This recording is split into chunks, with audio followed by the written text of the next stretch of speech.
on tire sur le manche, il faudra que vous restiez concentré, votre regard concentré sur l'horizon artificiel. En rotation, on tire maintenant. Allez, on tire sur le manche. On les connaît pour les pilotes, beaucoup moins pour les passagers. Les simulateurs de vol s'adressent aussi aux phobiques de l'avion. Un Français sur 3 confesse redouter ce moyen de transport. Et dans ce centre spécialisé, les stagiaires sont invités à prendre les commandes de l'appareil sous l'étroite surveillance d'un pilote. Mais avant de franchir ce cap, ils s'entretiennent également avec une psychologue. Lâcher prise dans cette situation où on a l'impression d'être en danger est très très difficile.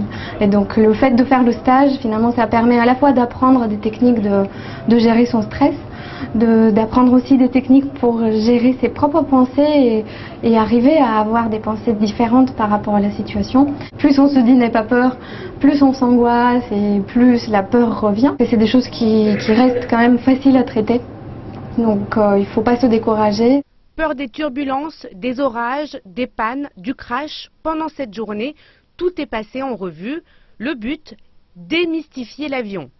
L'objectif, c'est de reprendre la vol dans de bonnes conditions et de ne plus avoir aucune question. On va savoir à quoi correspond un bruit, on va savoir quel type d'événement on peut attendre et comment le pilote va réussir à les surmonter. Et comprendre ce qui se passe à l'avant. Pourquoi on a 3 ou 4 virages avant l'atterrissage, à quoi ça correspond, qu'est-ce qui se passe de jour, de nuit, avec du brouillard, avec du vent. On a un taux de réussite qui doit être supérieur à 90% maintenant, notamment parce qu'on suit les recommandations internationales de la recherche. Très bien.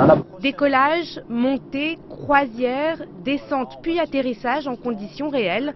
Ce passage en simulateur est aussi l'occasion de découvrir, sans quitter la capitale, New York, Tokyo ou Berlin.